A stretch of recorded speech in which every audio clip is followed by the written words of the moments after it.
Okay, so tapos na tayo dito sa ating first night at lilipat dito po tayo ng panibagong accommodation in the location. So ito pa yung lugar.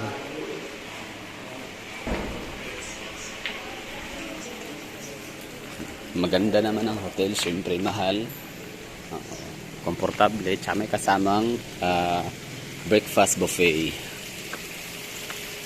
Yan nga lang no, ang talagang mga hotel or transient staycation ay 22 hours lang talaga siya. Check-in alas 2 lagi, tapos check-out alas 12. So kumbaga parang sarap pang humilat at matulog, pero kailangan mong gumising dahil nga mayroon para giveaway sa iba.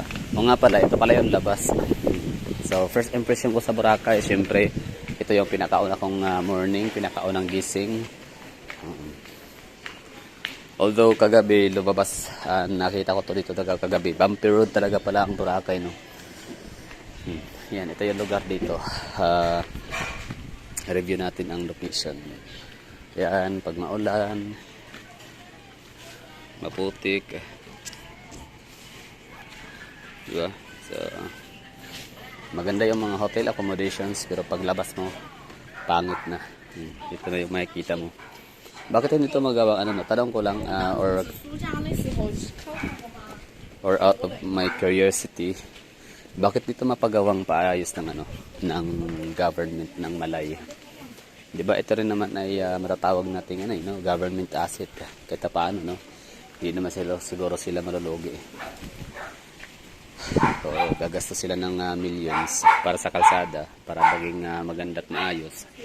Ang ang magiging kapalit ay good, di ba? Ito palang lugar na to nasa Station 3. Ang may nagsabi or according to karamihan, mga nakararami, Station 3 ang pinakamura at pinakapangit daw na lugar sa Boracay. Pinaka-the best is yung Station 1, tapos tamang-tama lang, katamtaman yung Station 2. So siguro, ano kaya ang ibig sabihin nila ng pangit ang lugar sa Station 3? So siguro dahil dito, bumpy road. Yan, love the Philippines, love the lubak-lubak, love the putik pag maulan, and love the alikabok pag mga sobrang init. So ano sa tingin niyo mga hagala ng mga nakapuntang Boracay? Ano sa tingin niyo, bakit siya tinawag na bakit tinawag na pangit ang or pinaka-cheap, pinaka-pangit ang Station 3? Kasi parang may nag-uusap dati sa comment section na yun nga daw, parang tinanong yung nag-vlog na saan siya nakastay, sa Station 3 daw. Sabi ay pang mahirap, parang gano'n, pang mahirap, mura lang kasi dyan, gano'n. Kaya pala yun. So hindi ko alam, pang mahirap ba yung lugar mga hagala. So Boracay is siya talaga, isa talaga sa pinaka, para sa akin, overrated, overhype. Since ako nakapunta na ng Coron, Palawan, El Nido, in the Puerto Princesa, syempre, Sonda Bay, in the Longwet Beach, pero syempre ang pinaka top tier talaga sa Palawan province, pinaka hype talaga ng adventure in the perfect, pinaka high end na location is yung El Nido and Coron, Busuanga, Palawan. So yun talaga, no. So pag nasa Puerto Princesa ka naman, kasi more on more on city tour. Pero pag El Nido naman is more on parang Boracay din siya. I mean, although di ko pa masabi parang Boracay kasi di pa napuntang Boracay like sa seashore, ha. Di pa napuntahan sa kanang gilid ng dagat, shoreline. Pero napuntahan ko naman ang Bohol, yun, and Bohol. So pwedeng Bohol and El Nido, almost similar. So si Boracay hindi ko pa masabi. So laging binabalita, lahat ng mga celebrity, mayayaman, mga negosyante, mga alta, lahat na lang dito na mapupunta sa Boracay, talagang lahat na entry. So yun na nga, nasabi dun sa comment section, pang mahirap yung yung Station 3, ganon. Para sa mga lang yan, mga pipitsugin o pa man ng mga, basta parang sabi ko, social naman ito nag-comment. Social naman ng nag-comment sa Facebook. Station 3, mahal kaya 3,000 plus ang first night natin dito, pero ganun talaga. Sige lang, at least chinikhon muna natin yung location. Pero ito nga yung lugar, love the Philippines, bumpy road. lubak-lubak na ulan, putik, tapos pa malikabok to kapag araw. So yun lang, bali ang tanong ko dito first dito sa area na to, bakit hindi kayang invest ng city government or municipality dito, LGU, since ito rin naman ay asset din, no? Magiging government asset. The love is so the bar is where I go.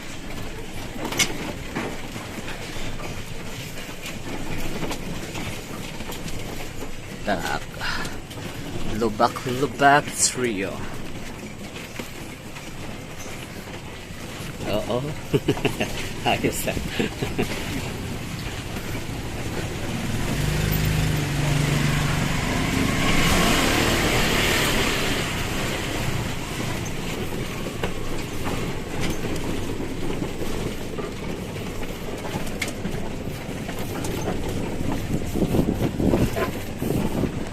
Yung mga maliliit na bahay, yung mga parang sira-sira, lakas maka squatter area, yun yung mga nakita ko na tag 500 pesos per night, per head, which is okay lang, no?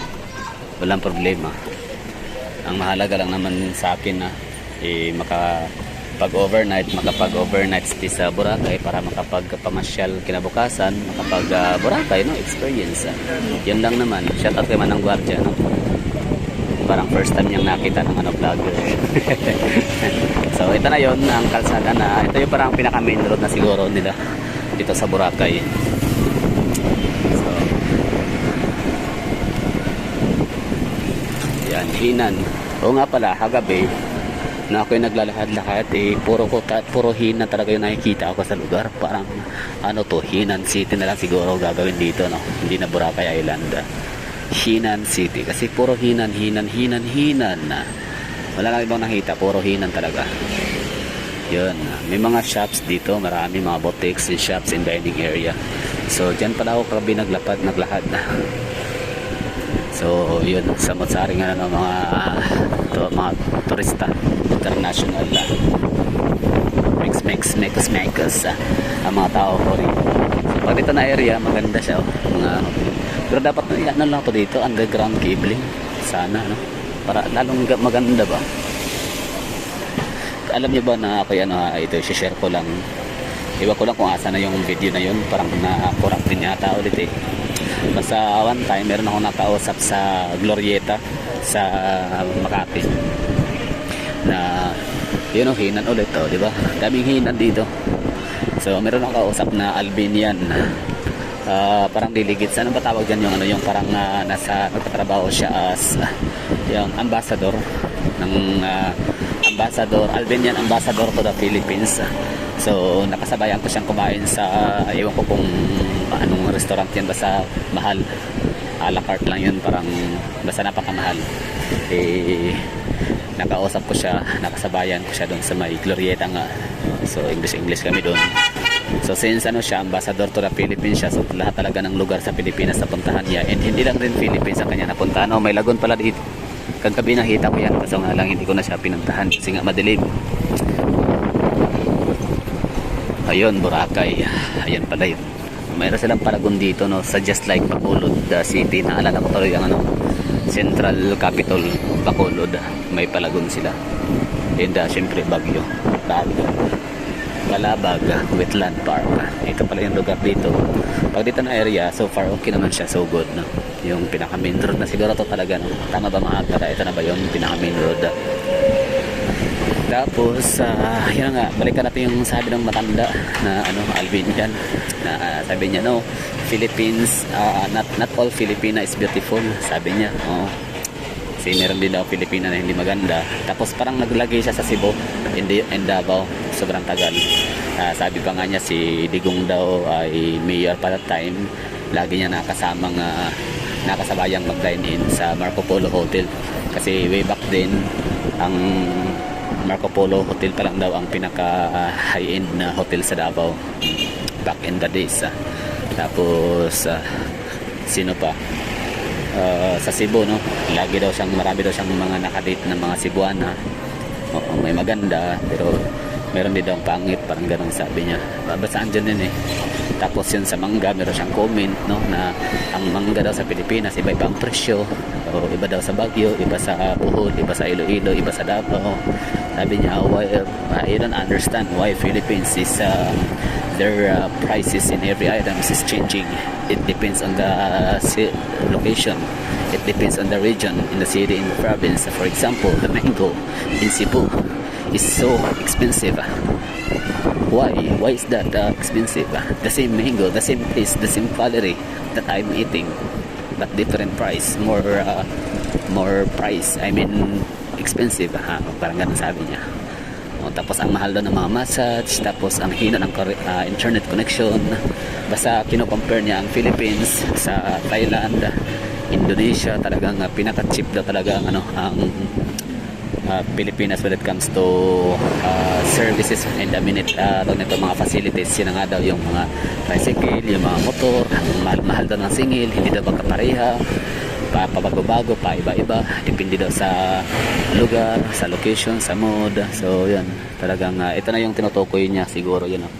So maganda lang doon yung kalsada sa mga main roads, pero pag sa mga looban, mga pasukan, ano na siya, no? Pangit na daw, parang basta hindi daw maganda. Pero ang naman, nagbibigay naman siya ng napakataas na satisfaction ratings, no? Mataas pa sa pinakamataas is yung dagat talaga. Sobrang ganda ng dagat.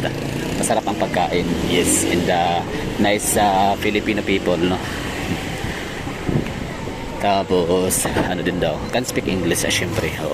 So what I love about Philippines is that Filipino people can speak and understand English, just like you. Sabi niya, just like you know how to speak English. You're not you can understand. Sabi niya. Ayun.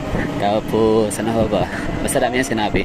Ito sa ibang bansa daw, Thailand, ang ganda na talaga ng daan, ang ganda ng mga massage, mura na daw lahat-lahat kasi daw subsidized.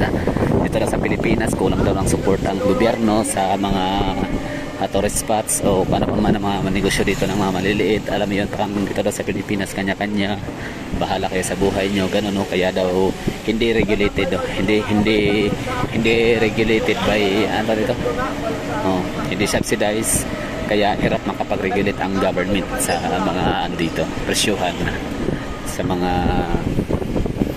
prices. Yan ang sabi nung tao. So ngayon, hindi ko yun, simula nun, hindi ko siya makakalimutan. Kumbaga, kasi di pa naman ako nakapagpuntang abroad. Pero hindi lang naman kasi siya din ang nagsasabi nun eh. Marami na akong nakita sa Facebook, sa YouTube, mga comment talaga, comparison, comparing Philippines to other Southeast Asian countries when it comes to tourism. Tapos, nung pero siya lang yung pinaka first ever ko na nakita talaga personally, di ba? Personal kasi sa Facebook, kasi sa comment section sa YouTube, maaaring iba diyan mga bida-bida lang, may masabi lang, mga ganun, di ba? Pero sa kanya ko talaga nalaman. So buong mundo nalibot na niya. Yun pala. Sabi ko, you're rich enough, you can tour around the world. Sabi niya, no, I'm not that rich, it just happened that I'm working in the government. Okay, so yun pala, siya pala ay ambassador to the Philippines of Albania. Albania ba yun? Basta yun, puti siya yun, no? Tapos yun, nung nasabi niya sa akin, hindi ko na kinakalimutan yung mga tips and mga pointers niya and kanyang mga sentiments and comments about Philippines and other neighboring countries in Southeast Asia. Pero sa dagat, sa mga tao, talagang perfect ang kanyang ratings, more than. Diba? So ang ganda rito is ano siya, main road, mayroong sidewalk, maganda ang kalsada siya, parang one way lang ba to? Okay, baka wala lang kami kasalubog kaya overtake. Tapos yun ang Sabor, marami dito mga nung tinignan ko sa Google Maps and sa Google tinignan ko yung mga hotel dito, pinakamahal yata is yung Shangri-La, yung napakamahal ng Shangri-La. Tapos sa ang Hinan napakadami, no? Parang siguro ang Hinan dito parang may pangmahirap. may pang middle class tsaka pang tawag nito, pang high end. Wow, mayroon palang ganitong lugar ang Boracay, no? Yun, City Mall, yun ang ano ko, puntahan ko mamaya or sunod na araw. Dito pala sa Boracay ay may mga pagkainan pala dito. Nakita ko kagabi sa internet, sa Google. Ginugol ko talaga shopping malls and fast food restaurants. So yun, lumabas meron Jollibee, merong Mang Inasal. Yan ang nga once na merong City Mall sa isang lugar, buhay ako. Kasi ang City Mall, pag may-ari yan, iba ng Sia Family or Injap or Double Dragon and Jollibee, diba? Ano yan sila, collaboration ni Tony Tan Capchong, tama? Tapos yan, pag andyan yung mga fast food restaurant na yan, kahit sa lugar na ako ilagay, buhayan na buhay ako kasi yan lang ang afford ko talaga. I mean, yan ang maabot kaya, yan ang lagi kong madali ang kainin, alam mo yun, yung hindi ko na kailangan magsikan to, kung hindi ko na kailangan magtanong-tanong kung magkano, baka ma-short kasi yan talaga ang pasok sa budget. Mga fast food restaurant ni Mang Inasal, Jollibee and Greenwich na, pero ano talaga, Jollibee and tsaka Mang Inasal, okay na ako dyan. May mga ganito pa ng lugar. So ang pamasahe dito, tatanong natin kung ano. So yun pala yung pamasahe dito, pinakamalayo, Station 3 yung pinikapan sa akin nung driver. Tapos dadalhin niya ako sa Station 0, diba? Station 1, Station 3, Station 2, Station 1, tapos Station 0. So nalagpasan na namin yung Station 2 and 1 ba, basta sabi niya all the way na kami sa Station 0. So yun yung pinakamahal. Ito yung kasi pinakamahalaga talaga sa lahat ng mga gala, lakad, mapalaisure travel man yung gagawin natin, or emergency or business travel. Talagang pinaka number 1 i-consider talaga natin sa ating budget ay yung pamasahe, di ba? Kasi hindi mo pwedeng lakarin lagi, di ba? Lalo kung business purposes. So mas mapapamano ka, malilate ka lang, di ba? Aiwanan ka sa mga transactions, di ba? So yun, i-budget natin is 300 pala per day. For example, dito, kumbaga makailan sakay ako dito, kunyari solo lang, pakyawan dito lagi, kunyari 300 pinakamahal, tapos pinakamura 100 pesos. So yun lang, kung may mga tanong kayo sa baba, let me know in the comment box. Yun, ulitin ko pinakamahal na pamasahe 300 pesos kapag sosolohin mo yung e-trike. Pero kung magpipick up siya ng iba, 100 pesos na lang babayaran, ganon yun. So ibig sabihin pinakamura 100 pesos, pag Pacquiao 300 pesos. So kapag pupunta ka ng Boracay, maliit na lang yung, para sa akin maliit na lang yung 300 pesos para sa Pacquiawan, solo mo yung e-trike. Alam mo bakit? Kasi Boracay ito kumbaga afford mga bumili ng ticket at mga mag-book ng accommodation, mga hotel na medyo may kamahalan compare sa ibang lugar na napuntahan like Bohol. For as low as 800 pesos meron akong hotel, di ba? Matulugan. So masasabi ko na okay pa rin ang 300 pesos kahit nga sa Cebu, Davao and Iloilo and Manila. Afford ko nga magbayad ng taxi na 300 pesos, almost 300, ganun, 290 to 70 kung saan meron naman sanang mga jeep na bumabiyahe, di ba? Ganun yun. So pinaka essential ang pamasahe talaga, yung mode of transportation. Hindi ka pwedeng maglakad-lakad sa lugar, namasyal ka pa, di ba? Nag-travel ka pa kung takang budget pang sakay sa mga tricycle. Pagkain, wala problema, pwedeng i-adjust yan, lalo kung nasa diet mode ka.